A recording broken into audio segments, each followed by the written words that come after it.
Magandang araw po sa inyong lahat mga kapuso at maligayang pagbabalik sa ating channel, ang Pintig ng Puso Radio. Sa bawat kwentong ating itinatampok, iisa ang ating layunin. Ang buksan ng mga pinto ng damdamin at pagnilayan ang mga aral na iniiwan nito sa atin. Ang kwento natin ngayon ay tungkol sa isang babaeng piniling manahimik sa ngalan ng pag-ibig. Ngunit paano kung ang pananahimik na yon ay napagkamalang kahinaan? Hanggang kailan kayang tiisin ng isang pusong nasusugatan ang paulit-ulit na pagyurak sa kanyang karangalan? Samahan ninyo kaming tuklasin ang kwento ni Hiraya sa unang kabanata na pinamagatang Bulong ng Nakaraan. Isang sabay-sabay na pagtikhim ang halos bumasag sa saliw ng marahang musika sa loob ng bulwagan. Ang mga mata ng halos lahat ng bisita na kanina lang ay abala sa kani-kanilang usapan ay napako sa isang direksyon. Doon, sa gitna ng maliit na pagtitipon ng mga opisyal ng hukbong dagat, tila huminto ang mundo para kay Hiraya. Ang asawa niya, si Major Talon, ay mabilis na lumagpas sa kinatatayuan niya. Ni hindi man lang siya sinulyapan. Ang mga mata nito ay nakatuon lamang sa babaeng bahagyang natumba ilang hakbang mula sa kanila. Si Dalisay. Maingat ka. Ang puno ng pag-aalalang sabi ni Talon, habang ang mga kamay nito ay maagap na sumalo sa mga braso ni Dalisay. Ang eksena ay perpekto, tila kuha sa isang pelikula. Ang magiting na opisyal na sumasagasagip sa isang marupok na dilag. Isang peking na muwang ngiti ang isinukli ni Hiraya sa mga matang nakatingin sa kanya. Mga matang puno ng awa at mapanuring kuryosidad. Ramdam niya ang pag-init ng kanyang mga pisngi. Isang apoy na pilit niyang pinipigilang umakyat at magpunit sa maskara ng kahinahunan na suot niya. Sa ilalim ng lamesa, ang mga kamay niya ay nagkuyom. Ang dulo ng kanyang mga kuko ay bumaon sa kanyang palad. Sakit. Iyon ang kailangan niya para manatiling nakatayo. Ang ganda naman ng suklay mo, Hiraya. Pagbasag ng isang asawa ng kapwa opisyal ni Talon sa nakabibinging katahimikan sa kanilang table. Itinuro nito ang simpleng suklay na gawa sa kahoy na nakatusok sa kanyang buhok. Mukhang luma na, pero kakaiba. Bago pa man makasagot si Hiraya, ang boses ni Talon ay umalingaw-ngaw mula sa kanilang likuran. Kasama na niya si Dalisay na nakakapit sa braso niya. "Ah, yan ba?" sabi ni Talon. May halong pagmamaliit sa kanyang tono. "Huwag niyo nang pansinin. Alaala lang yan ng probinsya." Ang tawa na sumunod ay parang mga bubog na tumusok sa puso ni Hiraya. Hindi niya pinansin ang mga ito. Dahan-dahan niyang hinaplos ang suklay sa kanyang buhok. Ang makinis na kahoy nito ay tila nagbibigay sa kanya ng lakas. Isang lakas na tanging siya lang ang nakakaalam ng pinagmumulan. Nagpaalam siya sandali para magtungo sa banyo. Doon, sa harap ng salamin, tiningnan niya ang sariling refleksyon. Walang luha. Tapos na ang panahon ng pag-iyak. Ang nakita niya ay isang pares ng matang pagod na. Ngunit sa likod ng pagod na yon, may isang ningas na nagsisimula ng magliyab. Huminga siya ng malalim. Pinapakalma ang sarili at inayos muli ang suklay sa kanyang buhok. Paglabas niya, tumunog ang kanyang telepono. Isang pangalan ang nakarehistro. Tay. Lumayo siya ng kaunti sa ingay at sinagot ito. Ang boses niya ay biglang lumambing, puno ng paggalang na matagal nang hindi naririnig sa bahay nila ni Talon. "Opo, Tay. Ayos lang po ako," sabi niya, habang ang mga mata ay maingat na nagmamasid sa paligid. "Huwag po kayong mag-alala sa akin. Opo, mag-iingat po ako. Mahal din po kita." Nang makita niyang papalapit si Talon na may kunot sa noo, mabilis niyang ibinaba ang telepono. "Sino yon?" tanong ni Talon. Malamig ang boses. "Wala." Mabilis na sagot ni Hiraya, umiiwas ng tingin. "Kamag-anak lang sa probinsya. Nangangamusta." Ang gabi ay natapos sa isang mabigat na katahimikan sa loob ng kanilang sasakyan. Walang nagsasalita. Pagdating sa bahay, diretso si Talon sa kwarto nito habang si Hiraya naman ay sa master's bedroom na matagal nang naging kwarto na lamang niya. Nang siya ay mag-ayos na para matulog, umilaw ang screen ng kanyang telepono sa ibabaw ng kama. Isang mensahe mula sa isang hindi rehistradong numero. Dahan-dahan niya itong binuksan kahit pa may hinala na siya kung kanino ito nanggaling. Bumungad sa kanya ang isang litrato. Isang malabong imahe na itim at puti, isang ultrasound, at sa ilalim nito, isang maikling pangungusap na parang punyal na walang awang itinarak sa kanyang dibdib. Mayroon ako ng bagay na hinding-hindi mo maibibigay. Mas mabuti pang malaman mo na kung saan ka lulugar. Hindi na paluha si Hiraya. Ang kamay niyang may hawak sa telepono ay bahagyang nanginig. Ngunit ang kanyang mukha ay nanatiling walang emosyon. Tinitigan niya ang litrato, hindi bilang simbolo ng isang bagong buhay, kundi bilang isang deklarasyon ng digmaan. Isang malamig at determinadong kislap ang gumuhit sa kanyang mga mata. Hindi niya binura ang mensahe. Sa halip, maingat niyang na-save ang numero at ang litrato. Pagkatapos, mahinahon niyang ipinatong ang telepono sa kanyang bedside table, pinatay ang ilaw at humiga. Sa gitna ng kadiliman ng silid, isang desisyon ang nabuo. Ang pananahimik ay may hangganan. At ang hangganan na iyon ay narating na niya ngayong gabi. Sa loob ng kanyang pribadong pag-aaral, ang tanging liwanag ay nagmumula sa isang desk lamp na nakatutok sa pinakintab na insignia sa kwelyo ng kanyang uniforme. Hinaplos ni Major Talon ang manggas ng kasuotan. Ang tela ay magaspang ngunit pamilyar sa kanyang mga daliri. Ito ang kanyang balat, ang kanyang buhay, ang kanyang ambisyon. Sa kanyang isipan, ang lahat ay isang laro ng diskarte katulad ng chess. At sa larong ito, si Hiraya ay isang piyesa na matagal nang nawalan ng silbi.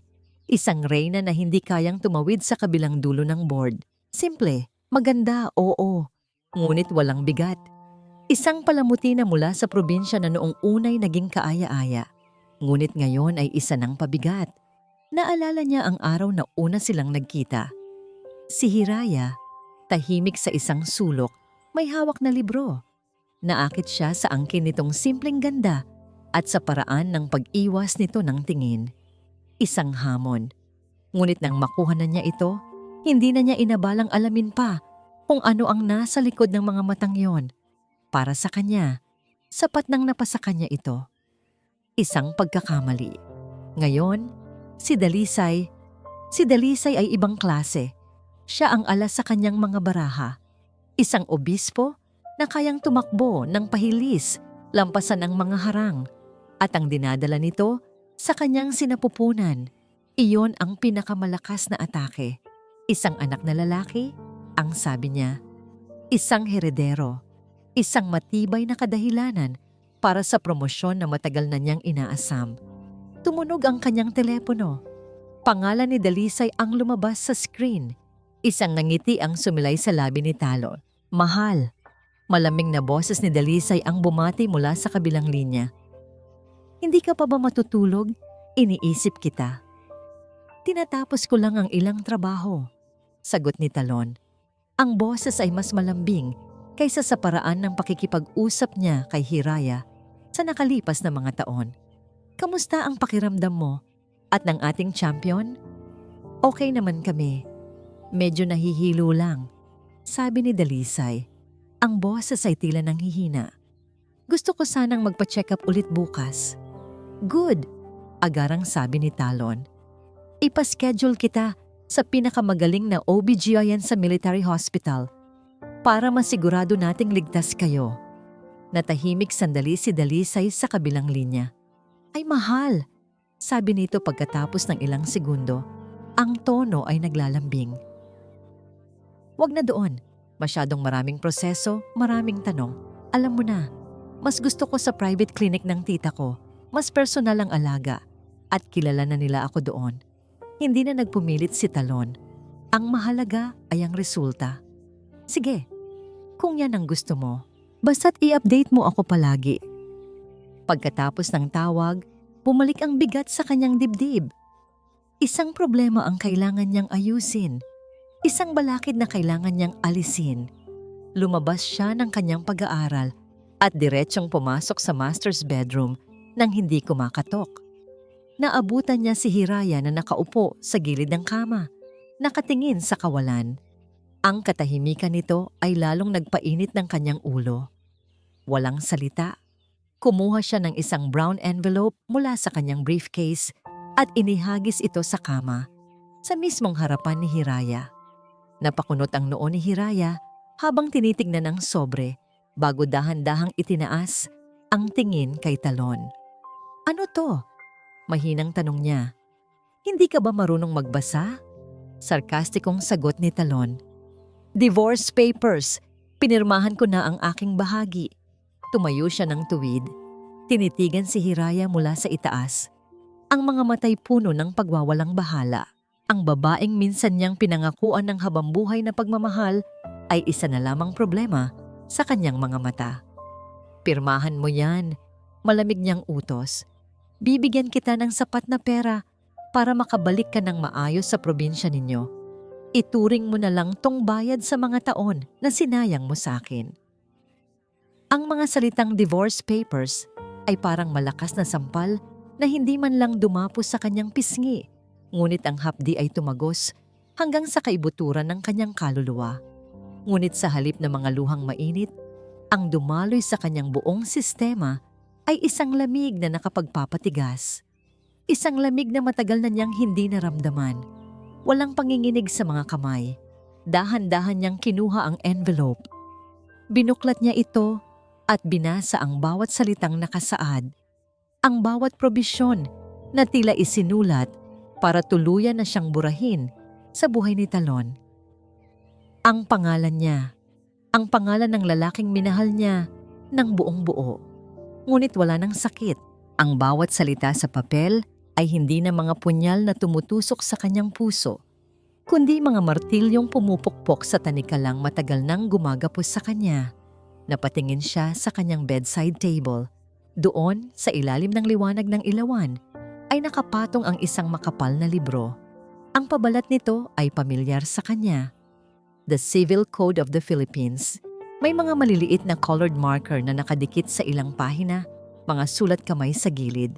Hindi ito palamuti lamang, isa itong sandata.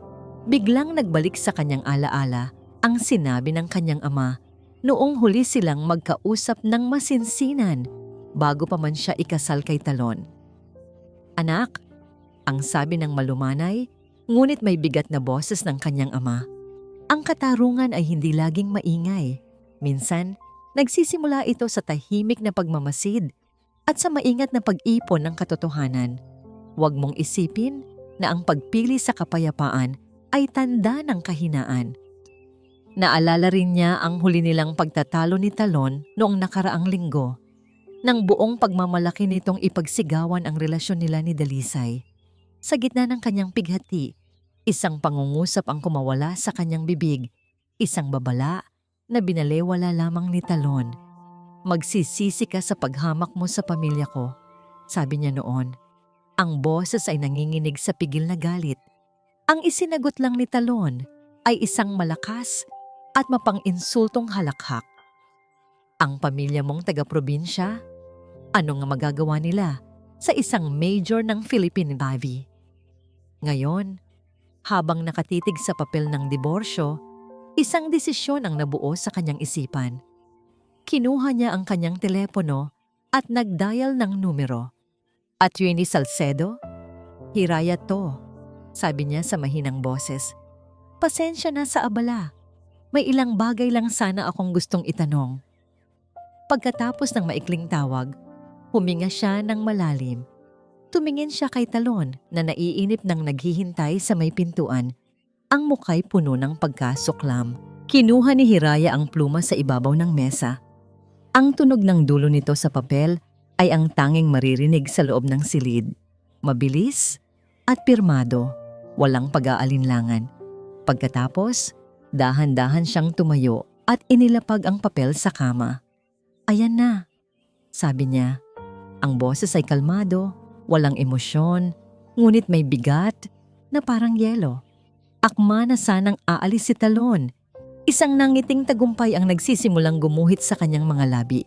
Nang muling magsalita si Hiraya. Aalis ako. Pagpapatuloy niya, ang mga matay nakatitig ng diretso kay Talon.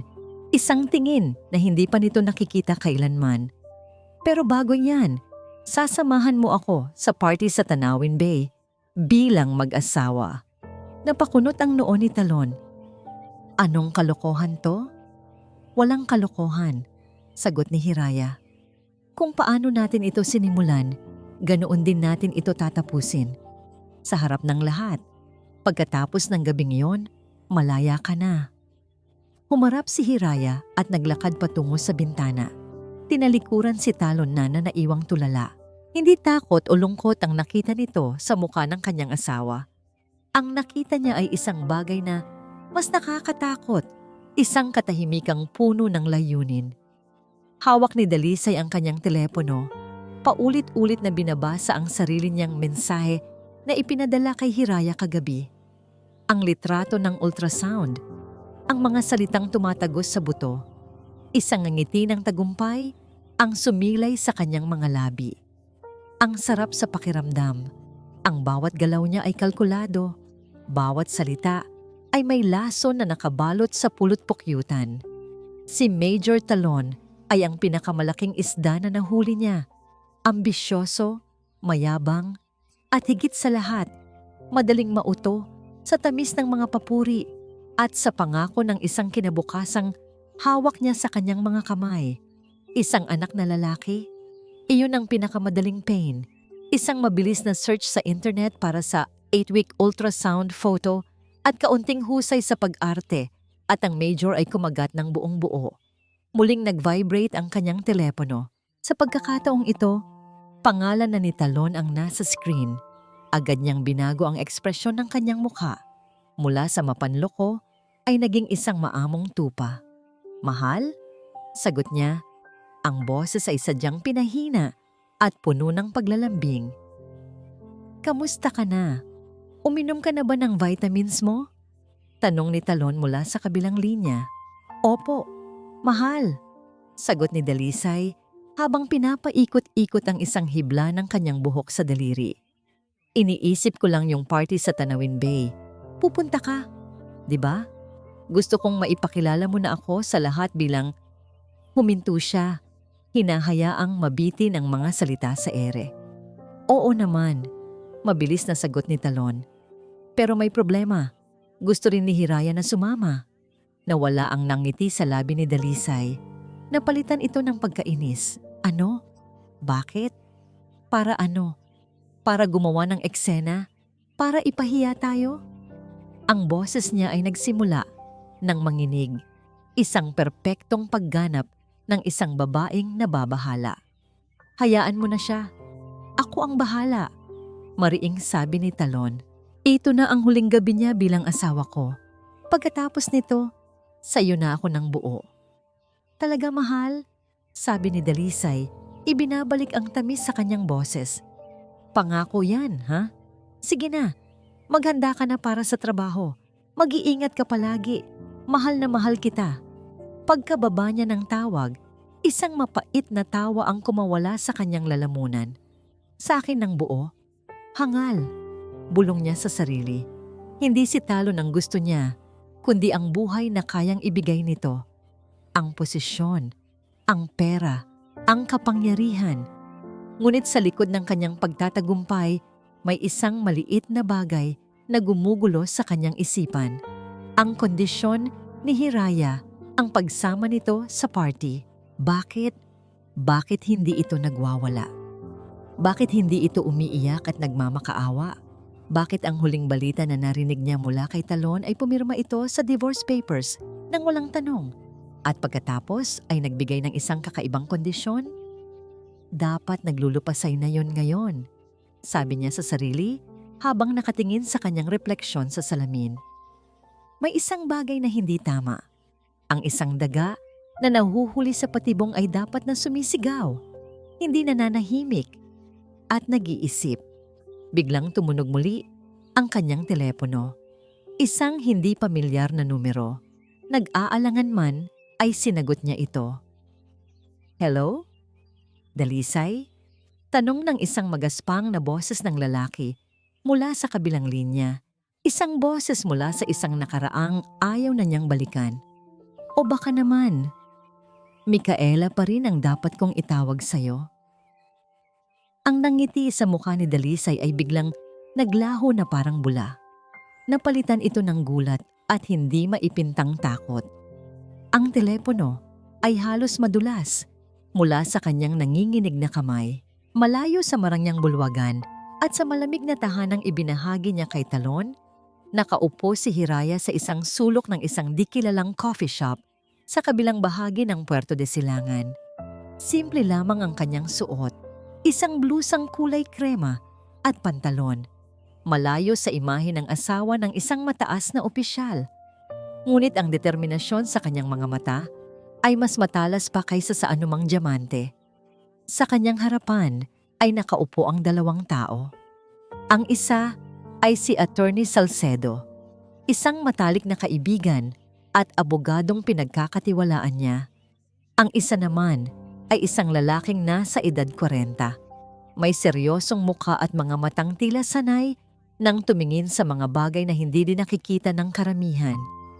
Ipinakilala siya bilang si Mr. Roldan, isang private investigator. Inilapag ni Hiraya ang kanyang telepono sa lamesa. Nang hindi nagsasalita, ipinakita niya ang mensahe. Ang litrato ng ultrasound, ang mga salitang nanunuya. Ito ang simula, mahinahon niyang sabi.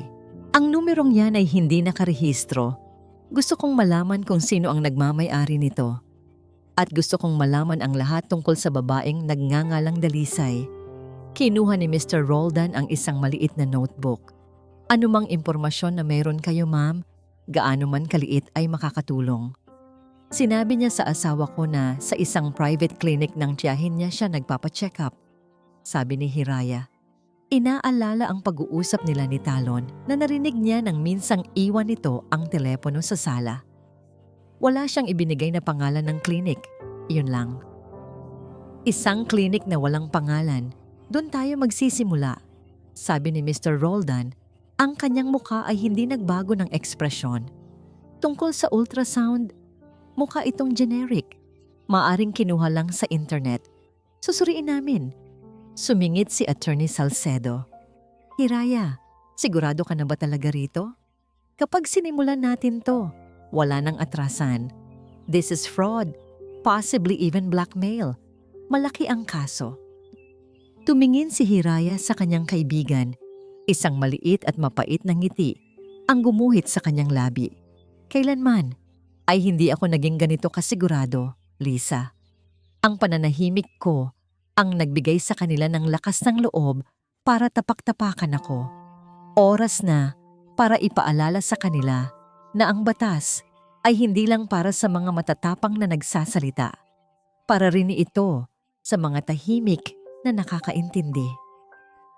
May inilabas si Hiraya na isang checkbook mula sa kanyang bag. Sumulat siya ng isang halaga at iniabot ito kay Mr. Roldan. Kailangan ko ng resulta bago ang Biyernes ng gabi, bago maganap ang party sa Tanawin Bay. Masyadong mabilis ang panahon, sabi ni Mr. Roldan, tinitignan ang tseke. Alam ko, sagot ni Hiraya. Pero may tiwala ako sa kakayahan ninyo. Hanapin ninyo ang lahat. Ang totoong pagkatao niya. Ang nakaraan niya. Kung mayroon siyang mga naging biktima noon, bawat isang piraso ng kasinungalingan. Tumango si Mr. Roldan. Tumayo siya. Isinilid ang notebook at ang tseke sa kanyang bulsa. Makakaasa kayo, ma'am. At tulad ng isang anino, tahimik siyang umalis sa coffee shop. Naiwan silang dalawa ni Attorney Salcedo. Hindi ko akalain na darating ang araw na ito, sabi ni Lisa, hinawakan ng kamay ni Hiraya na nakapatong sa lamesa. Ang Hiraya na kilala ko ay laging umiiwas sa gulo. Dahil ang gulo ay hindi ako hinahanap noon, sagot ni Hiraya. Ang mga mata ay nakatitig sa bintana. Pinagmamasdan ang mga taong naglalakad sa labas. Pero ngayon, Ang gulo ang pumasok sa pamamahay ko at hindi ako pwedeng magtago na lang habang buhay. Uminom siya ng kanyang kape. Ang init nito ay tila nagbibigay ng kaunting ginhawa. Ang mga piraso ay nagsisimula nang gumalaw sa chessboard. Sa loob ng maraming taon, siya ang piyesang walang ginawa, kundi ang tumayo sa isang tabi. Ngayon, siya na ang maglalaro. At sa larong ito, hindi lang siya basta reyna, siya ang kamay sa likod ng bawat galaw. Ang bawat sulok ng high-end boutique ay sumisigaw ng karangyaan. Mga manikin na nakasuot ng mga damit na nagkakahalaga ng 6 na numerong halaga, mga salamin na may gintong kwadro, at ang amoy ng mamahaling pabango na nanunuot sa hangin. Para kay Dalisay, ito ay paraiso. Para kay Major Talon, ito ay isang entablado. Ito, mahal. Perpekto to. Tuwang-tuwang sabi ni Dalisay habang iwinawagayway ang isang kulay dugong gown sa harap ni Talon. Ang tela ay kumikinang sa ilalim ng mga ilaw at ang presyo na nakasabit dito ay sapat na para bumili ng isang maliit na lote sa probinsya ni Hiraya. Kung yan ang gusto mo, walang ganang sagot ni Talon, pilit nang ngumingiti. Dapat sana ay masaya siya. Ito ang tropeyo. Ito ang patunay ng kanyang tagumpay. Isang magandang babae sa kanyang tabi na malapit nang maging ina ng kanyang anak, nakasuot ng damit na sumisimbolo sa estado ng buhay na narating niya. Ngunit habang pinagmamasdan niya si Dalisay na nagpapasukat, isang hindi maipaliwanag na kaba ang gumagapang sa kanyang dibdib. Ang pagbabago ni Hiraya. Iyon ang bumabagabag sa kanya. Ang tahimik na pagpirma sa mga papel, ang malamig na determinasyon sa mga mata nito, ang kakaibang hiling na sumama sa party. Hindi ito normal. Ang inaasahan niya ay mga luha, pagmamakaawa, sigawan. Ngunit ang ibinigay sa kanya ni Hiraya ay isang nakabibinging katahimikan. Isang katahimikan na parang kalmado bago ang isang malakas na bagyo. Bigla niyang naalala ang dignidad ni Hiraya. Kahit sa mga simpleng damit nito, ang paraan ng pagdadala nito sa sarili na hindi kailangan ng mamahaling hiyas. Kahit ang suklay na kahoy na lagi niyang kinukutya, mayroon yung bigat, may sariling kwento. Naalala niya ang pagtatanggol nito sa bagay na yon. Isang bagay na hindi niya kailanman inintindi. Mahal, ayos ka lang? Parang ang lalim ng iniisip mo. Puna ni Dalisay, tinapik ang kanyang braso at ibinalik siya sa kasalukuyan. Wala. Iniisip ko lang kung gaano kakaganda sa gabing yon. Pagsisinungaling ni Talon. Para burahin ang pag-aalinlangan sa kanyang isipan, kinuha niya ang kanyang credit card. Isang kilos para muling ipaalala sa sarili kung sino ang may kontrol. Siya ang pumipili. Siya ang nagpapasya. Iyan na ang kunin mo. Sabi niya sa sales lady, ang boses ay matigas at may awtoridad. At lahat ng sapatos at alahas na pinili niya, i-charge mo lahat sa akin. Ang pag-swipe ng card, ang tunog ng resibo na iniimprenta. Dapat sana'y musika ito sa kanyang pandinig. Ngunit ang tanging naririnig niya ay ang paulit-ulit na tanong sa kanyang isipan. Bakit pumayag si Hiraya sa isang huling sayaw? Habang papalabas sila ng butik, ang mga bitbitin ay nasa kamay ng isang sales assistant. Isang anino ang saglit na gumuhit sa salamin ng pinto. Isang babae, nakatayo sa di kalayuan. Simple ang suot, ang buhok ay nakapusod gamit ang isang pamilyar na suklay na kahoy at ang mga mata nito ay malamig na nakatitig sa kanya. Napalingon si Talon sa isang iglap. Ngunit wala siyang nakita. Tanging mga estranghero lamang na abala sa kanilang pamimili. Anong tinitingin mo, mahal? Tanong ni Dalisay. Walang kamalay-malay. Wala. Akala ko lang. Hindi niya tinapos ang sasabihin. Pinagpawisan siya ng malamig. Guni-guni lang ba yon? O isang babala, gabi? Ang buong kabahayan ay tahimik. Isang katahimikang nagbabadya ng panganib. Sa loob ng kanyang silid, Si Hiraya ay nakatayo sa gitna. Ang tanging ilaw ay mula sa isang lamp na nagbibigay liwanag sa isang malaking brown envelope na nakapatong sa kanyang kama. Ito na ang huling piraso. Ang huling dokumento na inihatid mismo ni Mr. Roldan kaninang hapon, hindi sa coffee shop, kundi sa isang tagong lugar malapit sa kanilang bahay. Dahan-dahan, binuksan niya ito. Walang pagmamadali. Ang bawat galaw ay may bigat at layunin. Sa loob, naroon ang lahat. Ang mga litrato ni Dalisay kasama ang isang lalaking may magaspang na itsura. Ang lalaki mula sa kanyang nakaraan. Ang mga kopya ng bank statement na nagpapakita ng malalaking halaga ng perang pumasok sa account ni Dalisay mula sa 3 iba't ibang lalaki sa nakalipas na 5 taon. At ang pinakamatibay na ebidensya sa lahat, isang sinumpaang salaysay mula sa isa sa mga biktima na handang tumestigo. Hindi nagbago ang ekspresyon ni Hiraya habang binabasa ang mga ito. Ang mga papel sa kanyang kamay ay hindi lang mga piraso ng ebidensya, kundi mga piraso ng nasirang buhay ng ibang tao. Pinatunayan nito ang lahat ng kanyang hinala. Ang babaeng sisira sa kanyang pagsasama ay hindi isang simpleng mang-aagaw. Isa siyang propesyonal na manloloko.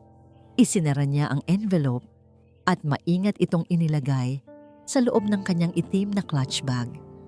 Pagkatapos, ang kanyang mga mata ay bumaling sa isang bagay na nakasabit sa kanyang aparador. Isang simple ngunit eleganteng evening gown na kulay itim. Matagal na itong nakatago. Isang regalong hindi niya nagawang isuot. Ngayon, sa ilalim ng malamyos na ilaw, hindi ito damit para sa isang pagdiriwang, kundi isang baluti para sa isang laban. Ang kulay itim ay hindi para sa pagluluksa, kundi para sa pagtatapos.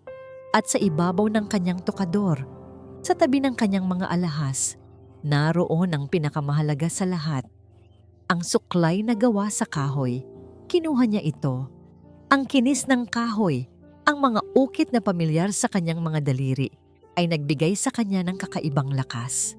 Naalala niya ang araw na ibinigay ito sa kanya ng kanyang ama, bago pa man niya makilala si Talon. Ang tunay na lakas, Hiraya, sabi ng kanyang ama, habang inilalagay ang suklay sa kanyang palad, ay hindi nakikita sa korona o sa kapangyarihan. Nakikita ito sa kung paano mo pinapanindigan ang tama. Kahit sa gitna ng katahimikan, pinisil niya ang suklay. Ngayong gabi, hindi na ito alaala lamang. Isa na itong simbolo, isang malyete. Ang hudyat ng pagbaba ng hatol, nag-vibrate ang kanyang telepono. Isang mensahe mula sa kanyang ama. Handa ka na ba, anak? Tumingin si Hiraya sa kanyang refleksyon sa salamin. Ang babaeng nakatingin pabalik ay hindi na ang babaeng umiiyak sa banyo kagabi. Ang babaeng ito ay may apoy sa mga mata. Nagtipa siya ng sagot. Isang maikli, ngunit puno ng kahulugang sagot. Opo, tay. Handa na po. Maingat niyang inilagay ang suklay na kahoy sa loob ng kanyang clutch bag, sa tabi ng envelope na magpapabagsak sa mundo ng kanyang mga kaaway. Handa na ang lahat. Ang bagyo ay parating na, at siya ang nasa sentro nito. Major Talon. Ang Tanawin Bay Grand Hall ay isang karagatan ng kapangyarihan. Naglalakihang chandelier ang nagbibigay liwanag sa mga general at almirante, sa mga politiko at makapangyarihang negosyante. Ang hangin ay amoy pera at ambisyon, at para kay Talon, ito ang kanyang entablado. Sa braso niya ay nakakapit si Dalisay, na sa kanyang pulang gown ay tila isang nagliliyab na apoy. Bawat tingin na ipinupukol sa kanila ay sinalubong ni Talon ng isang mayabang na ngiti. Ito ang kanyang deklarasyon, ang pagpapakilala sa kanyang kinabukasan. Ngunit sa kabila ng pagmamalaki, hindi niya maiwasan ang pakiramdam na may nagmamasid sa kanya. Isang pakiramdam na para siyang hinuhusgahan. Ang mga bulungan ay tila mas malakas kaysa sa musika. At pagkatapos, huminto ang lahat. O para sa kanya, huminto ang lahat. Mula sa malaking pinto, pumasok si Hiraya. Mag-isa. Hiraya, ang bawat hakbang ni Hiraya papasok sa bulwagan ay sinadya at may bigat. Suot ang kanyang itim na gown. Hindi siya tila isang babaeng nagluluksa. Bagkus, siya ay tila isang gabi na may dalang misteryo at hindi maiiwasang paghuhukom. Ramdam niya ang daan-daang pares ng matang nakatutok sa kanya. Narinig niya ang biglaang paghina ng mga usapan na napalitan ng mga bulungan na parang mga bubuyog, ngunit hindi siya natinag. Sa kanyang isipan, ang bulwagang ito ay hindi isang party, isa itong hukuman, at ang bawat bisita ay ang hurado. Ang kanyang mga mata ay hindi naghahanap ng awa. Naghahanap ito ng isang target. At natagpuan niya ito. Sa gitna ng lahat, si Talon, na may pagkagulat na hindi maitago sa kanyang mukha. At sa tabi nito, ang babaeng nakapula, na ang nangiti ay unti-unting nawawala, napapalitan ng pagkalito at inis. Nagpatuloy si Hiraya sa paglakad. Isang magalang na tango dito, isang maliit na ngiti doon para sa mga nakakakilala sa kanya. Walang bakas ng pagkatalo sa kanyang mukha. Tanging dignidad na hindi matutumbasan ng anumang hiyas na suot ng mga naroroon. Major Talon. Hindi ito ang Hiraya na inaasahan niya. Ang babaeng pumasok ay hindi ang asawang taga-probinsya na lagi niyang ikinahihiya. Ito ay isang estranghero, isang reyna na may kumpiyansa sa sarili. Ang dating awa sa mga mata ng mga tao para sa kanya ay napalitan ng paghanga at pagtataka. Naramdaman ni Talon ang paghigpit ng kapit ni Dalisay sa kanyang braso. Anong ginagawa niya rito? Ang kapal ng mukha niya. Narinig niyang bulong nito. Ngunit ang mas nagpakaba kay Talon ay ang tingin mula sa kabilang dulo ng silid. Si Admiral Velasco, ang pinuno ng buong hukbong dagat, ay nakatingin sa direksyon nila. Ang mga mata nito ay hindi nakatingin kay Dalisay, kundi sa kanya. At sa mga matang iyon, nakita ni Talon ang isang malamig at mapanuring tanong. Kailangan niyang kontrolin ang sitwasyon. Ngayon din, mabilis siyang lumapit kay Hiraya, hinila ng bahagya si Dalisay. Hiraya, sabi niya sa isang pilit at mahinang boses para sila lang ang makarinig. Mag-usap tayo, sa labas. Isa itong utos na binalot sa isang pakiusap. Ngunit si Hiraya ay ngumiti lamang. Isang matamis, ngunit walang init na ngiti. Umiling siya ng bahagya. Ang mga mata ay hindi inaalis sa pagkakatingin sa kanya. Bakit tayo magtatago sa dilim, Talon? Sagot niya. Ang boses ay malinaw at sapat lang para marinig nilang tatlo. Ang palabas ay dito gaganapin, sa gitna ng liwanag. Tumingin siya sa paligid, sa mga nagmamasid na mukha, bago ibinalik ang tingin kay Talon. Manood ka na lang, Dalisay. Ang dugo ay umakyat sa ulo ni Dalisay. Galit. Iyon ang tanging nararamdaman niya habang pinagmamasdan si Hiraya na magalang na nakikipag-usap sa ilang mga asawa ng opisyal na parabang siya pa rin ang reyna ng gabing ito. Ang bawat ngiti ni Hiraya, ang bawat kilos nito, ay parang isang personal na insulto sa kanya. Ang palabas ay dito gaganapin. Ang mga salitang yon ay umuulit-ulit sa kanyang isipan. Anong palabas? Anong karapatan ng babaeng ito na magbanta? Napatingin siya kay Talon na nakatayo sa tabi niya, hindi mapakali. Ang pagkabalisa sa mukha nito ay lalo lang nagpaalab sa kanyang inis. Hindi ito ang plano. Dapat ay siya ang bida ngayong gabi. Siya ang ipapakilala. Siya ang panalo. Kung hindi kikilos si Talon, siya ang kikilos. Tapusin na natin to. Isang ideya ang biglang pumasok sa kanyang isipan. Isang ideya na marumi, mabilis, at tiyak na epektibo. Oras na para gamitin ang pinakamalakas niyang sandata, ang pagiging biktima. Mahal, kukuha lang ako ng juice, sabi niya kay Talon. Ang boses ay muling naging malambing. Hinalikan niya ito sa pisngi bago dahan-dahang humiwalay. Ang kanyang mga mata ay hindi inaalis kay Hiraya habang siya'y naglalakad. Kumuha siya ng isang baso ng matingkad na pulang fruit punch.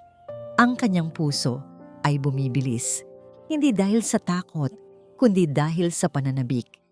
Maingat niyang tinansya ang kanyang distansya. Naghintay siya ng perpektong tiyempo kung kailan si Hiraya ay bahagyang tumalikod para kausapin ang isa pang bisita. Ito na. Naglakad siya na tila walang kamalay-malay.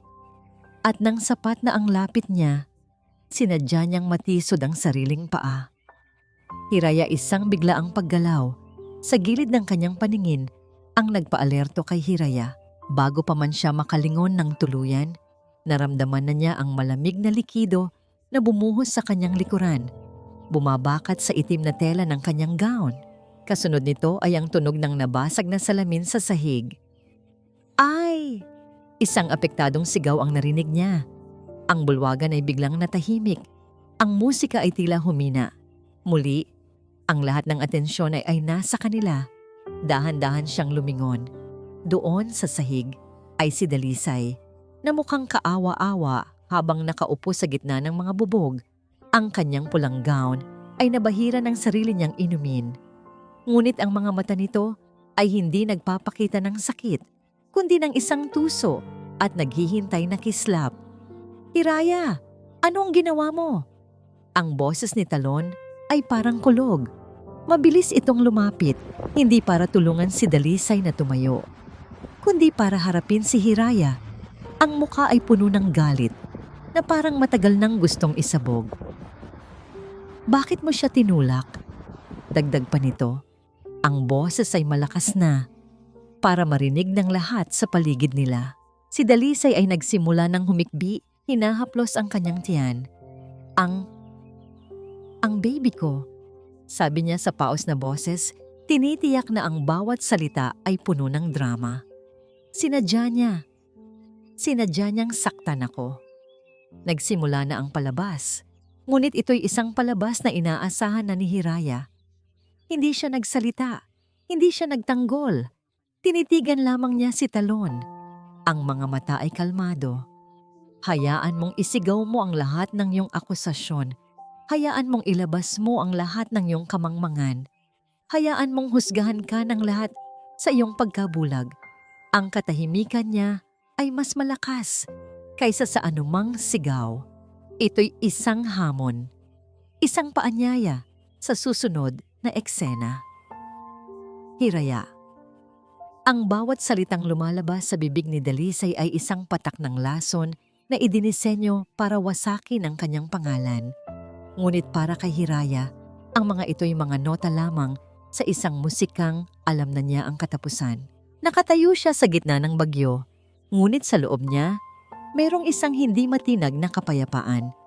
Hindi ko maintindihan kung bakit kailangan mong gawin to, Hiraya. Sigaw ni Dalisay mula sa sahig. Ang mga luha ay malayang dumadaloy sa kanyang mga pisngi. Kasalanan ko bang minahal ako ng asawa mo? Kasalanan ko bang binigyan ko siya ng pamilya? Bakit kailangan mong idamay ang anak ko? Anong kasalanan niya sa'yo? Ang akusasyon ay mabigat. Nakita ni Hiraya ang pagbabago sa mga tingin ng mga tao sa paligid. Mula sa pagtataka, ito'y naging paghuhusga sa kakanya. Si Talon, na nabubulagan ng galit at ng pag-asang hatid ni Dalisay, ay tuluyang nawala sa sarili. Humakbang siya palapit kay Hiraya, ang muka ay isang maskara ng purong puot. Wala ka na talagang kahihiyan, bulong niya. Ang boses ay nanginginig sa galit. Humihingi ako ng tawad sa lahat para sa eksenang ginagawa ng asawa ko, lalo na sa iyo, Dalisay. Humarap siya sa mga tao bago muling ibinaling ang tingin kay Hiraya. Humingi ka ng tawad sa kanya, utos ni Talon. Ang boses ay mababa, ngunit puno ng pagbabanta. Ngayon din, hindi kumilos si Hiraya. Ang tanging ginawa niya ay ang dahan-dahang pag-iling, isang kilos na nagpaapoy lalo sa galit ni Talon. Sabi ko, humingi ka ng tawad. Sigaw niya. Mabilis niyang hinawakan ang braso ni Hiraya. Mahigpit, masakit.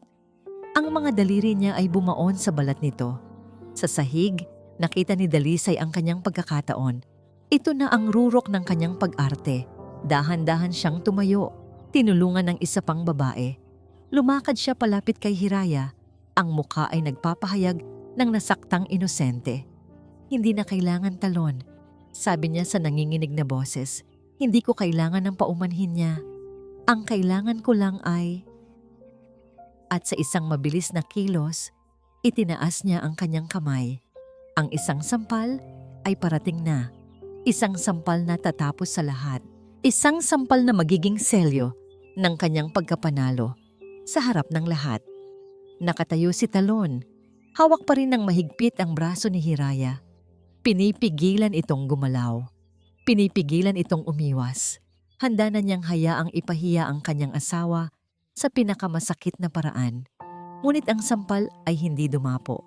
Ang kamay ni Dalisay ay huminto sa ere. Isang boses ang bumasag sa katahimikan. Isang boses na hindi malakas, ngunit puno ng awtoridad na tila kayang magpayanig sa pundasyon ng buong bulwagan. Isang boses na kilala ng lahat ng naroroon. Major, ang salita ay simple, ngunit ang bigat nito ay parang isang malaking bato na bumagsak sa gitna ng lahat. Bitiwan mo ang anak ko. Dahan-dahan, ang mga tao ay nagbigay daan. Mula sa gitna ng mga bisita, isang lalaki ang lumitaw, nakasuot ng isang simple ngunit eleganteng barong. Ang kanyang buhok ay may mga uban na, ngunit ang kanyang tindig ay tuwid at matatag. Ang kanyang mga mata, na ngayon ay nakatutok kay Talon, ay may lamig na kayang magpayelo sa impyerno. Si Chief Justice Kalasag, ang pinakamataas na mahistrado ng Korte Suprema. Ang mahigpit na pagkakahawak ni Talon sa braso ni Hiraya ay biglang lumuwag. Ang kulay sa kanyang mukha ay nawala. Napalitan ng isang anyo ng purong pagkalito at hindi makapaniwalang takot. Dahan-dahan niyang binalingan si Hiraya na ngayon ay nakatingin sa kanyang ama. Isang bahagyang tango lamang ang naging pagbati. Ang utak ni Talon ay nagpupumilit na iproseso ang imposible. Anak ko, anak ko, anak ko. Ang bulungan sa bulwagan ay napalitan ng isang kolektibong paghinga ng pagkabigla. Ang mga piraso ng palaisipan ay biglang nagkabit-kabit sa isipan ng lahat. Ang pagiging simple ni Hiraya, ang kanyang dignidad, ang kanyang pananahimik. Hindi ito kahinaan. Ito ay kapangyarihan na hindi kailangang ipagsigawan. Ang kamay ni Dalisay ay nanatiling nakabitin sa ere. Ang mukha niya ay isang maskara ng ganap na pagkabigla. Ang kanyang biktima, ang babaeng taga-probinsya na kanyang hinamak, ay ang anak ng pinakamakapangyarihang tao sa buong hudikatura ng Pilipinas. Ang palabas ay nagsimula na nga. Ngunit si Hiraya ay hindi ang kontrabida. Siya ang tagapaghatid ng hatol. Talon, ang mga salita ng Chief Justice ay parang kidlat na tumama sa bawat sulok ng isipan ni Talon. Ang pagkakahawak niya sa braso ni Hiraya ay tuluyang bumitaw na para siyang napaso. Tumingin siya mula sa marangal na mukha ni Chief Justice Kalasag patungo sa kalmadong mukha ni Hiraya at pabalik. Ang katotohanan ay isang suntok sa kanyang sikmura na nagpahirap sa kanyang paghinga. Ang babaeng hinamak niya, ang pamilyang tinawag niyang taga-probinsya, ang asawang itinuring niyang pabigat at balakid sa kanyang ambisyon. Lahat ng ito ay isang malaking kasinungalingan na siya mismo ang gumawa sa sarili niyang isipan. Sa isang iglap, lahat ng kanyang mga desisyon, lahat ng kanyang pagmamalaki ay naging abo. Ginoong Mahistrado, ang tanging nasabi ni Admiral Velasco na mabilis na lumapit. Ang mukha ay puno ng paggalang at pag-aalala. Ngunit si Chief Justice Kalasag ay hindi tumingin sa kanya. Ang mga mata nito ay nanatiling nakapako kay Talon. Isang tingin na tila humuhusga hindi lang sa kanyang mga ginawa, kundi sa kabuuan ng kanyang pagkatao. Hindi ako pumarito bilang mahistrado, Admiral, sabi ni Kalasag. Ang boses ay nanatiling kalmado, ngunit may diin. pumarito ako bilang isang ama. Naglakad siya palapit at tumayo sa tabi ni Hiraya. Ang isang kamay ay marahang ipinatong sa balikat ng kanyang anak. Isang simpleng kilos, ngunit isa itong pader na hindi kayang tibagin ni numan.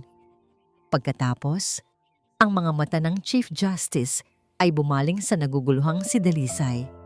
Ang lamig sa kanyang tingin ay napalitan ng isang bagay na mas nakakatakot, ang absolutong katiyakan ng batas.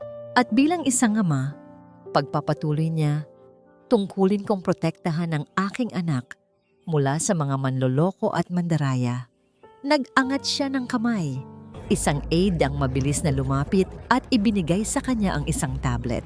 Sa isang senyas, ang malaking screen sa likod ng entablado na kanina lang ay nagpapakita ng logo ng Navy ay biglang umilaw at ang mundo ni Talon ay tuluyan ng gumuho.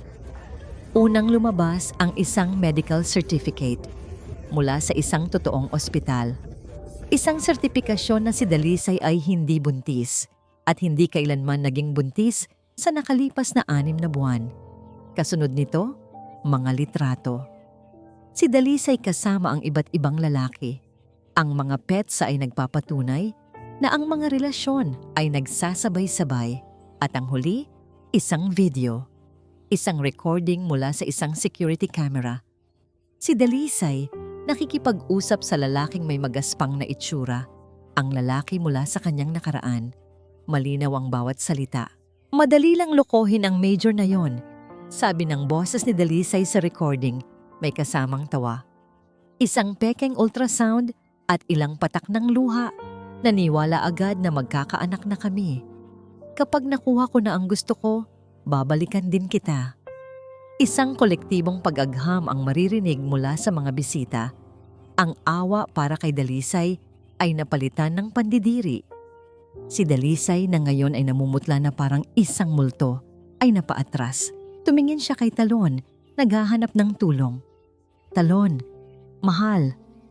Hindi yan totoo. Gawa-gawa lang nila yan. Sigaw niya. Ang pag-arte ay napalitan na ng desperasyon. Ngunit si Talon ay hindi na nakikinig. Nakatitig lang siya sa screen sa ebidensya ng kanyang katangahan. Ang buong karera niya, ang kinabukasan niya, lahat ng pinaghirapan niya ay gumuho dahil sa isang kasinungalingan na pinili niyang paniwalaan. Sa gitna ng kaguluhan, ang malaking pinto ng bulwagan ay muling bumukas. Ngunit hindi mga bisita ang pumasok. Mga unipormadong military police. Major Talon, sabi ng nangungunang opisyal, ang boses ay formal at walang emosyon. Inuutusan po kayo ng itaas na isailalim sa restrictive custody habang iniimbestigahan ang inyong conduct unbecoming of an officer. At para naman sa inyo, Miss Dalisay, 2 babaeng pulis ang lumapit kay Dalisay. Meron po kayong warrant of arrest para sa mga kasong estafa at perjury.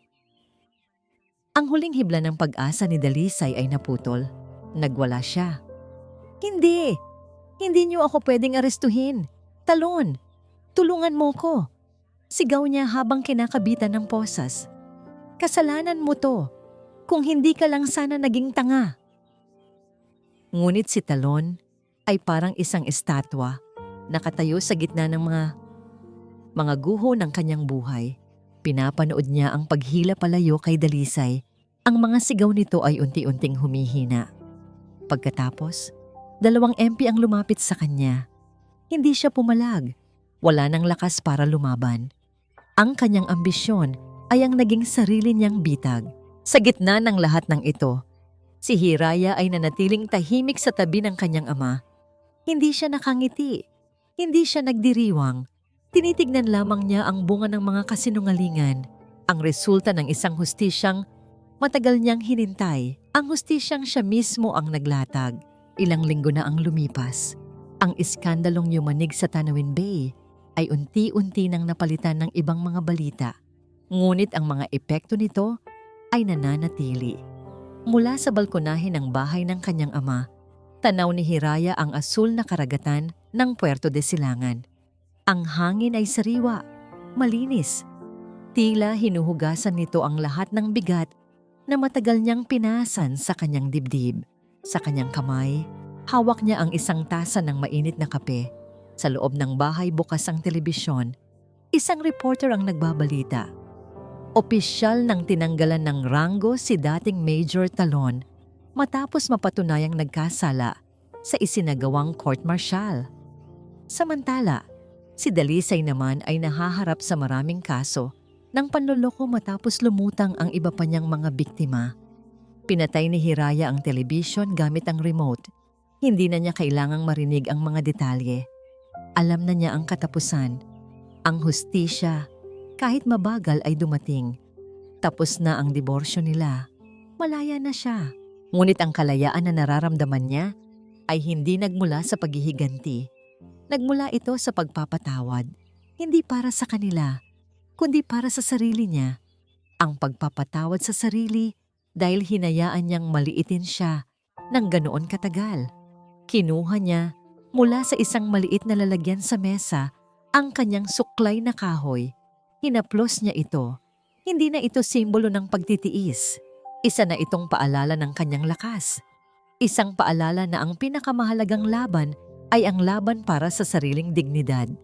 Naramdaman niya ang isang kamay na marahang dumapo sa kanyang balikat.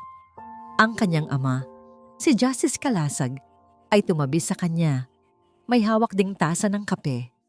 Hindi ko tinanong kung okay ka lang, sabi ng kanyang ama. Nakatingin din sa dagat. Dahil alam kong matagal ka nang okay. Ngumiti si Hiraya. Salamat sa tiwala, Tay. Hindi ako ang dapat mong pasalamatan, sagot ng kanyang ama. Ang sarili mo. Ikaw ang nagplano. Ikaw ang nag-ipon ng lakas. Ang tanging ginawa ko ay ang tumayo sa likod mo nang handa ka ng manindigan. Nag-vibrate ang telepono ni Hiraya. Isang email mula sa dati niyang law firm. Isang alok para bumalik, hindi bilang isang junior associate, kundi bilang isang partner. Isang bagong umaga, isang bagong simula. Tumingin siya sa kanyang ama at sa mga mata nito, nakita niya ang walang katumbas na pagmamalaki. Oras na para bumalik sa korte, Tay, sabi ni Hiraya. Isang bagong kislap ng layunin ng nagniningning sa kanyang mga mata. Alam ko, sagot ng kanyang ama. Ngumingiti. Maraming tao ang nangangailangan ng isang abogadong may puso at talinong tulad mo. Sa huling pagkakataon, tinitigan ni Hiraya ang karagatan. Tapos na ang bagyo. At sa paghupa nito, isang babae ang muling isinilang mula sa mga alon. Mas matatag, mas matalino, at higit sa lahat, buo. At dito po nagtatapos ang kwento ni Hiraya. Isang paglalakbay na nagturo sa atin na ang tunay na kapangyarihan ay hindi nasusukat sa lakas ng sigaw, kundi sa tibay ng paninindigan at sa talas ng isipan. Ipinakita niya sa atin na ang bawat babae ay may kakayahang bumangon mula sa anumang pagkadapa, gamit ang katotohanan bilang sandata at ang batas bilang kalasag. Taos-puso po akong nagpapasalamat sa inyong walang sawang pagsubaybay sa kwentong ito mula simula hanggang wakas. Naway may aral kayong napulot na maaari ninyong baunin sa inyong sariling mga paglalakbay. Ano po ang masasabi ninyo sa ginawang pagtindig ni Hiraya? I-comment nyo lang po sa ibaba at ating pag-usapan. Kung nagustuhan nyo ang kwentong ito, isang pindot lang po sa like button, i-share sa inyong mga kaibigan at kapamilya, at syempre, mag-subscribe na po kayo sa ating channel, Ang Pintig ng Puso Radio, para sa mas marami pang kwentong aantig sa inyong mga puso. Muli, ako po ang inyong lingkod, nag-iiwan ng isang paalala. Ang bawat puso ay may sariling kwento, at ang bawat kwento ay may aral na naghihintay. Hanggang sa muli, paalam.